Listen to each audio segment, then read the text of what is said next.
राष्ट्रीय अनुसूचित जाति वित्त और विकास निगम यानी NSFDC का उद्देश्य अनुसूचित जातियों को समृद्ध, आत्मनिर्भर और सम्मानजनक जीवन की ओर सशक्त रूप से अग्रसर करना है। रियायती ऋण, कौशल विकास और उद्यमिता प्रशिक्षण के माध्यम से NSFDC हजारों लोगों को आत्मनिर्भर बना रहा है, क्योंकि जब सहयोग सही हाथों तक पहुंचता है तब बदलाव सपना नहीं, सच्चाई बन जाता है।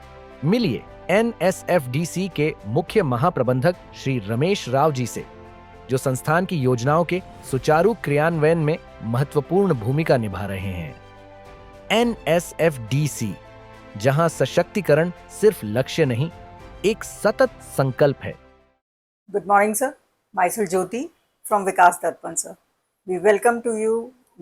We welcome our Chief General Manager of NSFDC, Mr. C. Ramesh Rao, sir. So we will be asking you some of the questions. तो जिसका रिप्लाई हम चाहेंगे कि आप जितनी भी अच्छी तरह से दे सकें, we'll request you to do that, sir. Good morning. Good morning, sir. Sir, to start with, आपके अनुभव में वंचित समुदायों में स्थायी परिवर्तन लाने तथा समावेशी विकास को बढ़ावा देने के लिए एक प्रशासक में कौन से आवश्यक गुण होने चाहिए?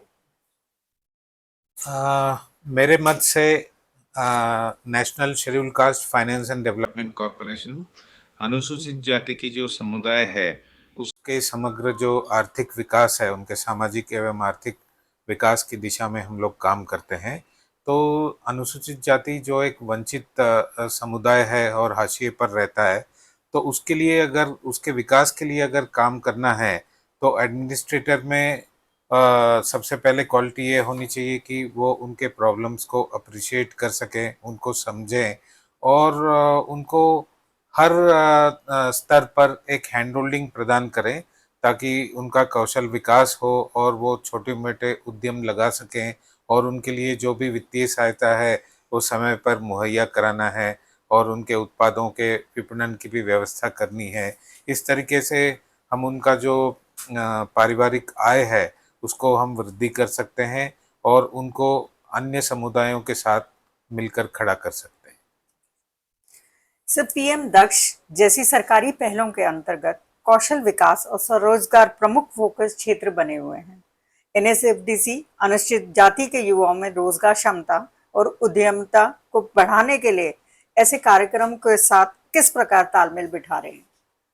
देखिए, अनुसूचित जाति समुदाय के जो युवक और युवतियां हैं वो गरीब परिवारों से आते हैं और गरीब परिवारों के से आने की वजह से वो लोग ज़्यादा पढ़ लिख नहीं पाते हैं। तो दरअसल वो लोग 10वीं पास कर लेते हैं या 12वीं पास कर लेते हैं और उसके बाद कोई काम की तलाश में जाते हैं। तो जनरली उनको अनस्किल्ड मतलब उद्योगों में काम मिलता है जिसमें उनकी सैलरी भी बहुत कम होती है। तो PM दक्ष के अंतर्गत हम ऐसे युवक जो 10th या 12th पास है या स्कूल ड्रॉप आउट्स हैं उनको पिक करके हम उनमें कौशल विकास करते हैं, कौशल विकास संस्थानों के पास उनको भेजते हैं और ये कौशल विकास कार्यक्रम जो होते हैं नेशनल स्किल क्वालिफिकेशन फ्रेमवर्क से पूर्णतः अलाइंड होते हैं। तो अगर वो 3 से 6 महीने की कौशल प्रशिक्षण कर लेते हैं तो उनको संबंधित जो इंडस्ट्रीज़ में हम प्लेसमेंट के लिए भेजते हैं और प्रशिक्षण के दौरान भी उनको 1500 रुपये प्रति माह का स्टाइफंड भी उनको हम देते हैं।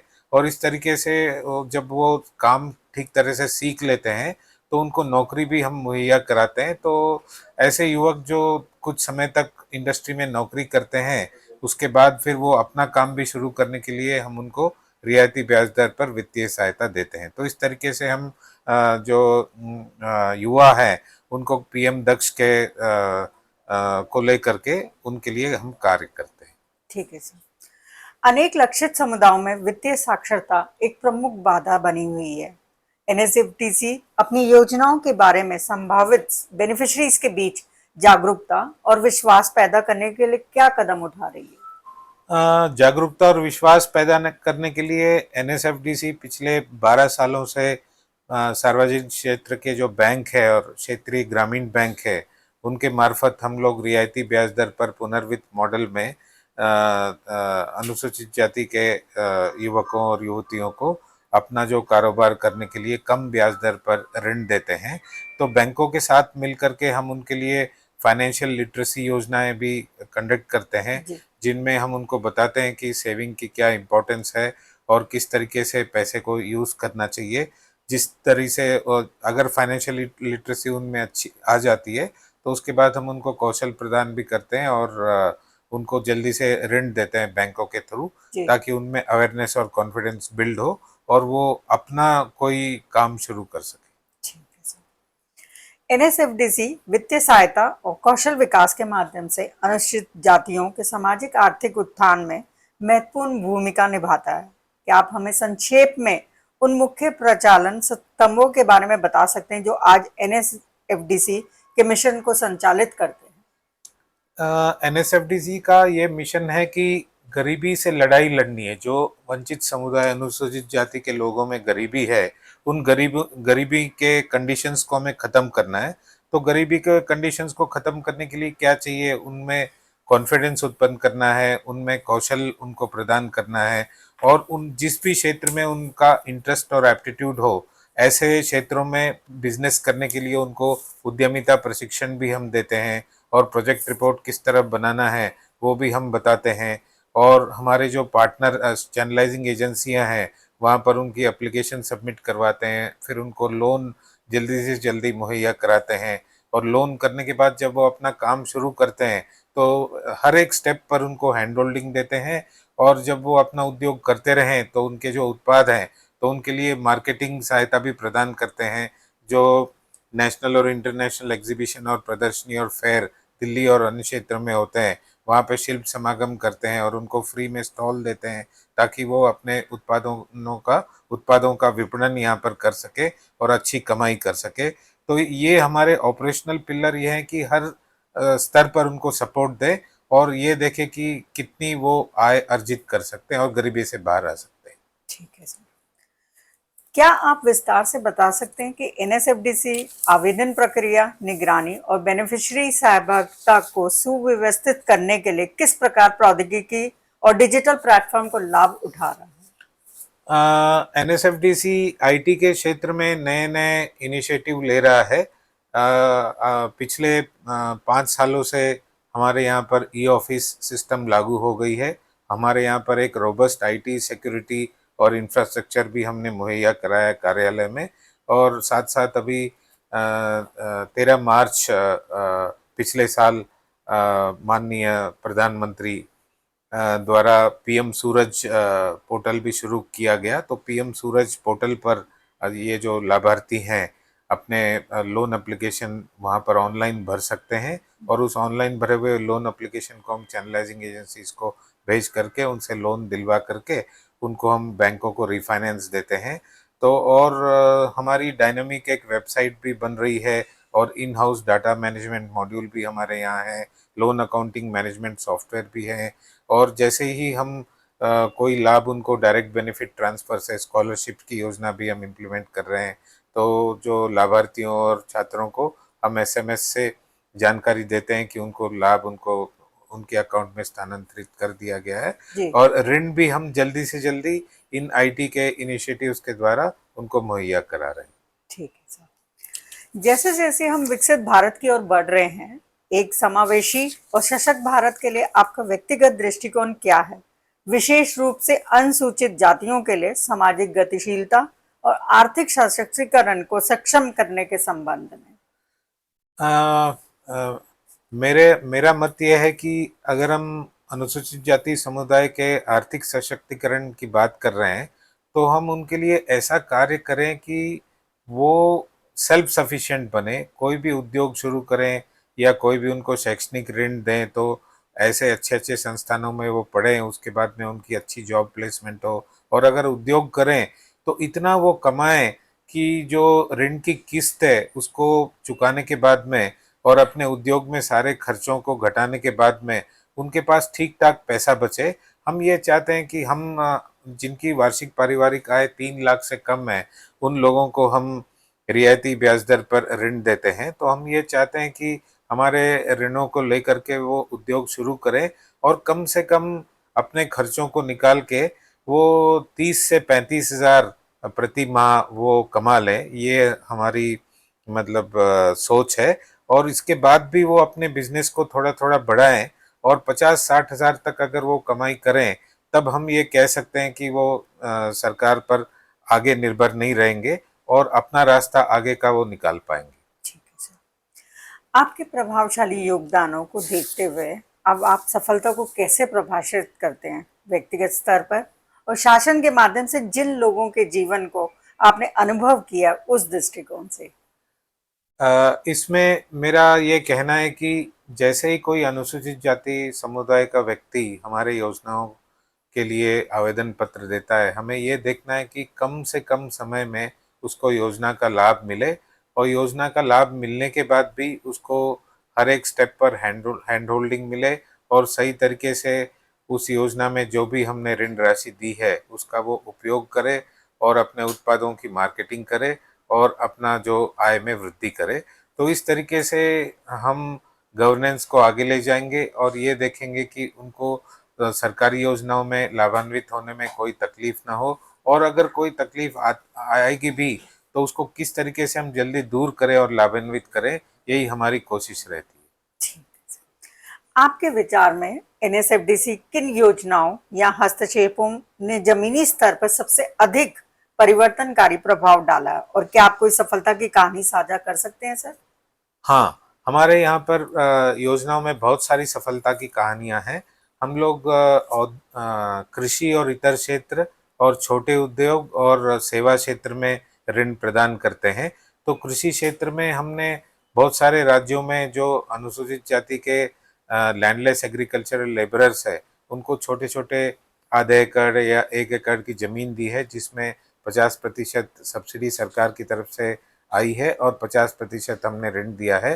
तो ऐसे लोग जो लैंडलेस एग्रीकल्चर लेबरर्स है, उनको हमने लैंड होल्डर्स बनाया है और वहाँ पर वो अपना अलग अलग फसल वो उगा रहे हैं और अच्छी तरह से खेती कर रहे हैं और जी। कृषि विभाग से उनको सीड्स, फर्टिलाइजर सब सब्सिडाइज्ड रेट पर उनको मिल रहा है और जी। खेती कर करके वो अपना आय अच्छी तरह से कमा रहे हैं और अपना विकास कर रहे हैं। और जिनको हमने कमर्शियल गाड़ियां दी है ट्रांसपोर्ट में, वो जी। भी अपनी गाड़ियां अच्छी तरह से चला रहे हैं और अपना कमाई कर रहे हैं। बल्कि वो कमाई कर करके एक गाड़ी जब 4-5 साल में वो खराब हो जाती है तो नई गाड़ी अपने ही कमाई से वो खरीद लेते हैं। और उद्योगों में भी अच्छे अच्छे उद्योगों को हमने फाइनेंस किया है, जिससे उन्होंने अपने उद्योगों को एक्सपेंड करके 10-15 से 20 लोगों को अपने उद्यम में नौकरी भी दी है, जी। जॉब उन्होंने क्रिएट किया है जी। और अपने आय को भी उन्होंने बढ़ाया है। एनएसएफडीसी को अपनी वित्तीय सहायता और विकास कार्यक्रमों के अंतिम छोर तक पहुंच सुनिश्चित करने में किन किन प्रमुख चुनौतियों का सामना करना पड़ता है? जो की चैलेंजेस हमारे लिए हैं कि एनएसएफडीसी चैनल फाइनेंस में कार्य करता है और एनएसएफडीसी की जो हेड ऑफिस है वो दिल्ली में है, जबकि हम चैनलाइजिंग एजेंसीज के द्वारा ही ऋण देते हैं और सीधे ऋण उनको नहीं देते हैं। तो चूंकि हम सीधे ऋण प्रदान नहीं करते हैं, तो हमें ये देखना होता है कि जब भी वो चैनलाइजिंग एजेंसीज के पास हमारे लाभार्थी जाएं, उनको कोई किसी तरीके की तकलीफ ना हो और उनको सारे सर्विसेज हमारे चैनलाइजिंग एजेंसीज के द्वारा मिले। तो इसका हम सुनिश्चित करते हैं और देखते हैं कि तुरंत उनको अपनी योजनाओं में लाभ मिले।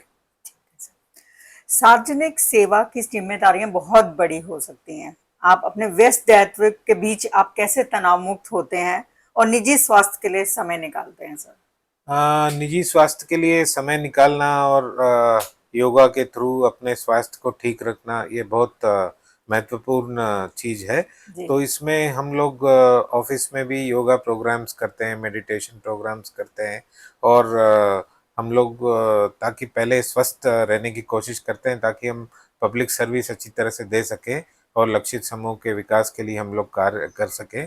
तो हमारे व्यक्तिगत कार्यों के लिए भी समय निकालना होता है। तो जी। हम अच्छे टाइम मैनेजमेंट प्रैक्टिसेस को अडॉप्ट करते हैं और पब्लिक सर्विसेज की जो रिस्पॉन्सिबिलिटीज़ है उसको सही तरीके से निभाने की कोशिश करते हैं।